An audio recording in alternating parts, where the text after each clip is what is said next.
Good evening, ladies and gentlemen. How are we getting on? Welcome to the first Fallout 76 news video of 2023. So, kicking things off in style, we have a brand new update that is arriving today that is one that a lot of us have been looking forward to for a while and that a vocal minority have been dreading for quite some time. So, let's jump into this one.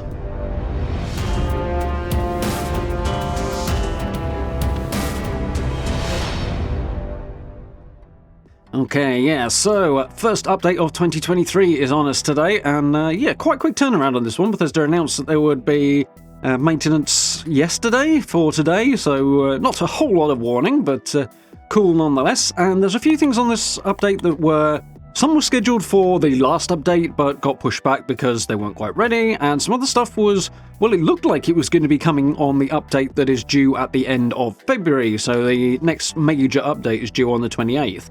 So, yeah, some stuff's a bit earlier than expected as well, which is kind of cool. So, let's jump into this. Mostly, we've got a couple of significant changes that are much anticipated, and we have a whole host of bug fixes. So, let's have a gander. Okay, so, patch notes, which I will link down below as per if you want to have a peruse on your own. So, not a massive one, looking at 5.5 gig on PC on Steam, jumping all the way up to 15.8 on PC on the Microsoft Store, with the two console patches being closer in size to that one. So, as per, weird patch sizes, but it is what it is. So, big one, obviously, and this is the tease from the start, weapon changes. Although we are playing in a post-apocalyptic world, we still want to keep that world fair, fun, and inviting to all. Whilst you've been exploring and rebuilding, we've been working on a new system that works behind the scenes to remove illegal attachment combinations that violate the end-user license agreement to ensure that every single player is using and trading the same items and has the same advantages as you. Today's update will be implementing a system that removes illegal mods attached to weapons that cannot be obtained in-game. Most players will not notice any change to their existing weapons, however players who are in possession of a weapon that they shouldn't have, with a mod that cannot be equipped naturally, may notice a damage decrease to the weapon and the mod will no longer exist. So, slightly more detail in yesterday's Inside the Vault blog post, so let's have a quick shift at that. So, yeah, basically, got a little bit more detail here, which is kind of cool, and this one came out last night, so I'll link this down below as well if you want to double check it, but for the great majority of the player base, you won't notice any change. So, yeah.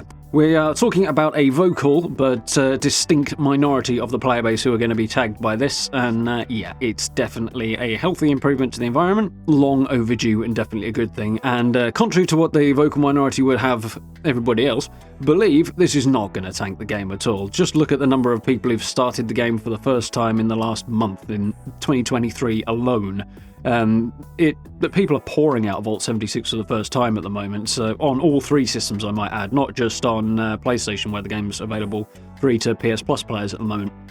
So yeah, 76 is going nowhere as a result of this. This is definitely a good change that will improve the playing environment for the vast majority of people. So, the system will detect mods and attachments placed on weapons that don't naturally belong to and cannot be obtained through normal gameplay. Basically, it means legacies. So you're talking your explosive Gatling plasmas, explosive energy weapons in general. Hopefully it should also catch some occasions where you find things like a fixer or a handmade rifle with a laser rifle splitter on the end of it, because I've seen a few of those. Weirdly, usually on the public test server actually, but still, stuff like that should not be available either. Basically what it's going to do is if you've got a 3-star weapon of that type, or that is affected by this, let's take for example an explosive energy weapon, that explosive mod will disappear. You'll have a 2-star comprising a 1st and a 3rd star but with no middle star. So obviously all the effects from that explosive would disappear, and you'd wind up with a unique but less troubling item for other players, frankly. So you will end up with something unique that is probably worth sticking on the wall, but it's not going to be worth doing a great deal else with. So, in addition to this, weapons with mods that have been removed from the drop pool previously in balance adjustments will also be impacted. This includes weapons such as the Stalker's Shovel and explosive energy weapons. This implementation is to ensure that all players have the same advantages as you, whether it be in events, daily ops, Scorched Earth, and more. All players must adhere to the end-user license agreement rules and regulations and the terms of service, which is just a little reminder, and Whether or not Bethesda quite meant it this way or not, I don't entirely know, but there's a heck of a lot of people out there who will be upset by this, who are in breach of both of those things, and technically could be banned on the spot for doing that, and they're not being, so look on the bright side. Right, over to the bug fixes. So this is quite an extensive list. As usual, I will scroll through it so you can pause and have a look for yourself if you'd like. When I find my mouse, there it is. And we'll go through and I'll pick out the most interesting stuff. And there's some pretty cool stuff in here, so definitely worth a little look at this.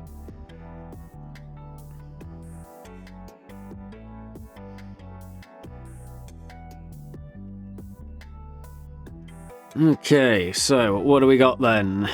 They've increased the zoom out of backpacks to allow more visibility on flares. I'm guessing that's in the menu. Art and animation, it's not particularly specific, but being able to see flares a little bit more clearly is nice. Yeah, I guess it will be the menus because it wouldn't make sense anywhere else. The player's first-person view when wearing the Alien Invader power armor paint has been adjusted when using a heavy weapon. Not sure why, but I do know in some outfit cases using heavy weapons does not go very well with the outfit. The Blue Ridge Caravan springs to mind as there's a strap on the arm, so when you've got your arm forward in first person with that outfit on, it really blocks off a large portion of the screen over on this side. So yeah, I can imagine it's something like that. XO1 prototype paint could not be reapplied. Oh, that's never been the case, but is now apparently possible, or certainly wasn't the case for a very long time, but that's cool that you can go back to the basic prototype paint for the XO1 that you get when you first craft the thing. That's definitely a cool thing. Applying an aligned stock to a laser rifle or ultrasight, presumably laser rifle, now changes its appearance to reflect the mod. That's cool. Didn't realise it wasn't doing that, but yeah, so the actual model will change as it should do. Cool. The spinning barrel sound effect from miniguns, Gatling plasmas, Gatling lasers, and pepper shakers now stops when entering water. Okay. There's still the intermittent thing with it carrying on when it shouldn't do, you know, just permanently going off, so I wonder if that effect has been fixed at all, but who knows? Maybe that was part of the problem. So we've got some camp stuff here. Proper name now displayed for Sam, Catherine, and Zerzo when... yeah, it should be Zerzo, not Xeno. When placing allies in the camp, cool. The pool table, which is a Fallout First reward, now correctly provides a +2 charisma bonus. Nice, needs a lot of rub that thing, but it's very cool. The animation is awesome. The spore plant bed now correctly gives well rested after being used. Thirst zapper can now go onto a full-sized wall weapon rack. Nice. Players can no longer place floor objects on top of their character in free cam mode. Can't imagine why that would be necessarily a problem. You'd think your character would just kind of pop up. It shouldn't really affect it, but I guess that was not what was happening. It was causing issues, but there's a thing. Neon letters can now be applied to the message board kiosk. That's cool. That's it's a little kind of a sheltered, almost like the blackboard's little sign with a light on it that you can place in your camp, and apparently you couldn't get the letters on it before, which actually rings a bell now I think about it, and I was going to use it a while back. But yeah, that's no longer an issue, so that's cool. Fixed an issue causing nuclear winter trophies and statues to not be buildable in camps and shelters. So that's the ones you get for achieving certain, or used to get, for achieving certain ranks. The bronze, silver and gold ones. So yeah, those were no longer placeable for a little while. They've obviously fixed that, and now you'll be able to rebuild those if you were having issues. Can't say I did, but that's cool.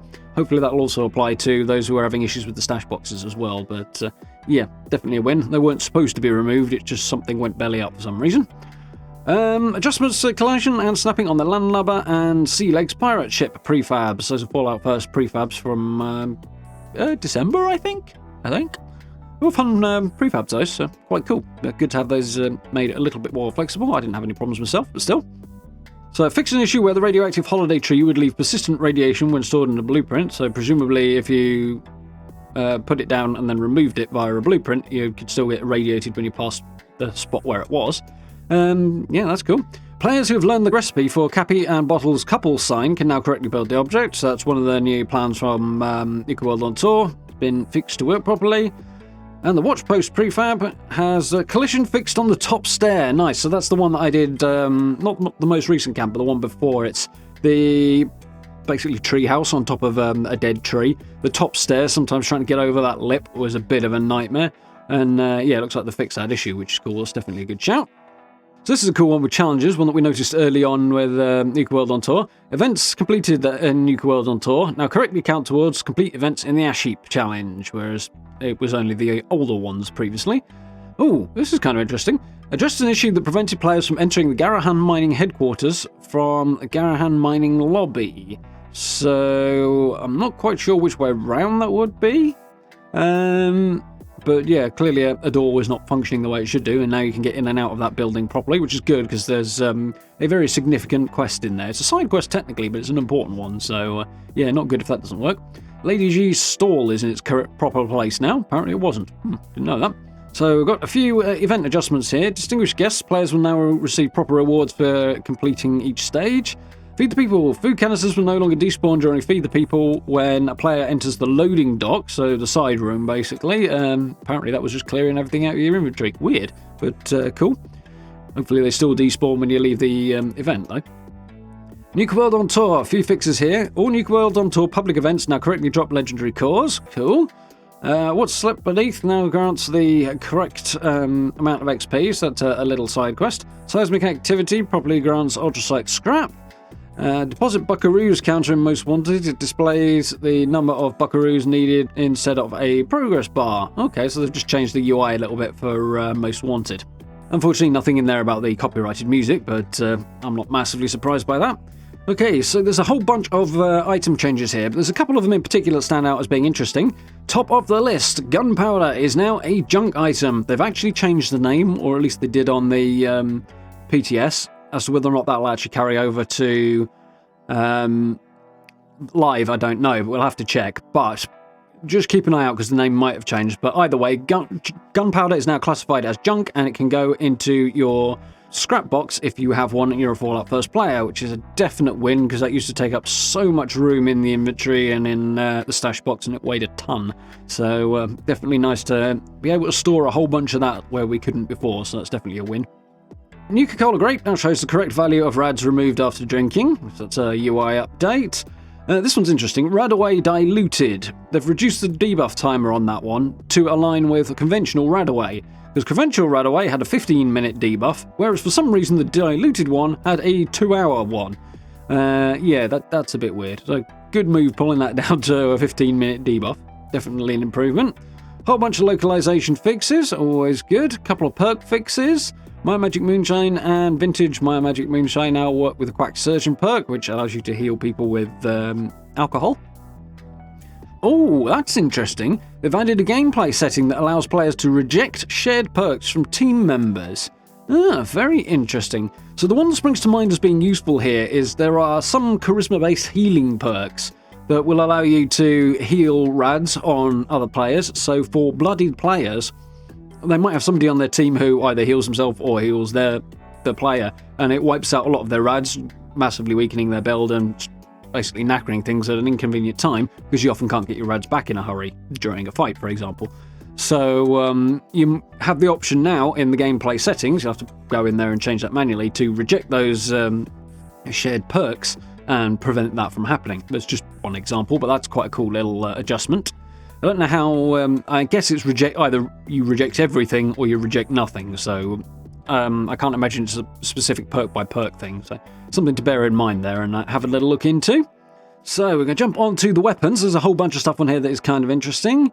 The explosive prefix on weapons only applies to bullets. Now, basically, if your gun does not fire bullets, it cannot have explosive effects on it, which is the second star effect. So this is tied into the removing of legacy weapons. And this was basically meant to be this way around ages and ages ago, probably 3 years ago nearly at this point. Yikes. But it should be working that way. The one exception to this one is railway spikes, which apparently can still be explosive. So, Flamer. Just an issue causing the Flamer to give a false positive damage numbers when hitting enemies in VATS. The Flamer will now hit enemies during VATS more efficiently. Okay. I think what that's trying to say is the Flamer was saying it was doing damage when in fact it was not, and now it should be more accurately reflecting whether or not it actually does do damage if you've got your damage numbers on. Now, that would make more sense. Auto-axe and chainsaw show the number of unlocked mods at workbenches, so that's cool. Cultist dagger and bowie knife can be modded. Deathclaw gauntlet and meat hook no longer use one-handed weapon perks. They benefit from unarmed perks. Okay, so they should have always benefited from, and looks like they did benefit from unarmed perks, but they were also taking benefits from one-handed weapons as well. I did not know that. Would have made it a bit more viable, because I suspect removing that has probably made the Deathclaw Gauntlet and Meat Hook basically unusable, because the unarmed perks are really not great. There's about one perk card for it, and it really does not have a particularly high damage output, which kind of does make sense, because, strength of your arm is all you've got. But then again, that also would apply to two-handed weapons and stuff like that as well, just to a different scale. But yeah, it's a bit weird. I mean, you'd expect punching weapons and the like to do less damage, but then there's also, the power fists and stuff like that is designed specifically to enhance the damage you can do. It's a bit of a strange choice, that. They're a bit... there's a weird discrepancy there, but... the Deathclaw Gauntlet and the Meat Hook are now at least consistent with that weird discrepancy, I suppose. Just what it is. Sleek mod effect now stacks when applied to 2 pieces of leg armor, so that allows you to move faster while sneaking, I think. Off the top of my head. Mr. Handy Buzzblade, reduced VAT cost, which is nice, AP cost. Assault rifles now correctly have the rifle classification, regardless of how it's modded. Not quite sure what difference that makes, but okay. Radium rifles now have an increased chance to learn mods when scrapped. They were always really a nightmare to learn the mods for. Radium rifles are quite a cool concept. Unfortunately, the only way you can get the mods is to build them and scrap them, or just scrap them. And getting those mods was an absolute nightmare because they were dropping at such a low rate. Now it should be easier, or more in line with other guns, perhaps like the handmade rifle or something like that, one would hope. So that's cool. It should also be the case that you can get the explosive weapon effect on radium rifles now, should you want it as well. Previously they were categorized as energy weapons, and therefore you couldn't get the explosive effect. Now they are categorized as ballistic weapons, even though they do have that little radiation damage on there, and they can now have that explosive effect, because, they shoot bullets. That's the idea. It makes sense, so that's cool. So, I imagine we'll see a few more radium rifles going forward around in the game, which is cool. I wish they were a little bit more effective, I think, is what I'm thinking of, because, the damage output on them is not stupendous compared to the other rifle-type guns, so, yeah, it is what it is. Thirst Zapper, they fixed an issue that caused unlimited throwables when the Thirst Zapper was equipped, so that's, unlimited grenades when you had Thirst Zapper on is no longer an issue. People have been talking about that since Nuka World on Tour came out, so that's a good fix. And they fixed a bug where water ammo for the Thirst Zapper appeared in the favourites wheel. I'm not quite sure what the ins and outs of that are, but okay. So we've got a couple of worlds fixes, specifically relating to private worlds. For those Fallout First players, fix an issue causing several quest and event-related NPCs not to be present. Well, that would be annoying. I know a few people who do almost all of their gameplay in a private world because they like that. I mean, I'm antisocial, but I'm not that antisocial. Come on. But to each their own. But yeah, not being able to advance certain quests because the NPCs weren't there would be very annoying, but now they will be, so that's great. And they fixed an issue causing the legendary exchange stations and encrypted terminal not to appear in private worlds. So you couldn't turn in your unwanted legendaries for script, and you couldn't start encrypted. Doing encrypted solo would be a nightmare in a private world, but of course your mates can come in to your private world if they would like, so I'm guessing that's more what they had in mind. But there we go.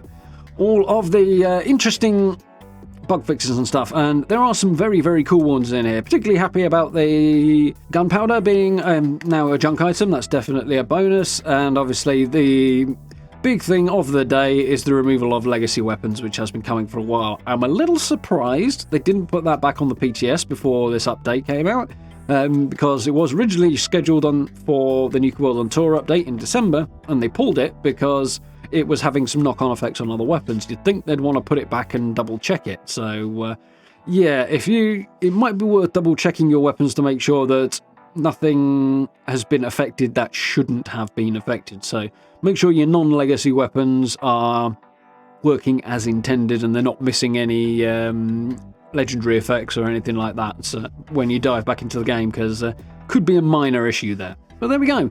On the whole, I think this is a really good update. There's a whole bunch of really, really cool changes in here, a whole bunch of stuff that we definitely needed fixing. Definitely pleased to see that. And yeah, as I have said, I am definitely in favour of this removal of legacies, and it's well a good thing for the game. So looking forward to that. And yeah, going to be diving back into the game later on this evening and streaming once the servers come back up. And of course, I've finished this video. So yeah, do join us for that one. So, I hope you folks did find this useful and informative. If you did, please hit those buttons for me. You know where they are, all that good stuff down below. I very much appreciate. Social media links down there, merch store as well if you're interested, channel memberships if you want to support the channel in that way, massively helps out. I do hugely appreciate it. So please do consider checking all that good stuff out. And of course, join us for live streams as well. As I say, Fallout 76 tonight, and we're playing Red Dead 2 at the moment as well, which has been really good fun and really been drawing me in that game. So if you want to come and hang out during that one, I would look forward to seeing you there. But for now, thank you very much for watching, and I look forward to speaking to you all very soon.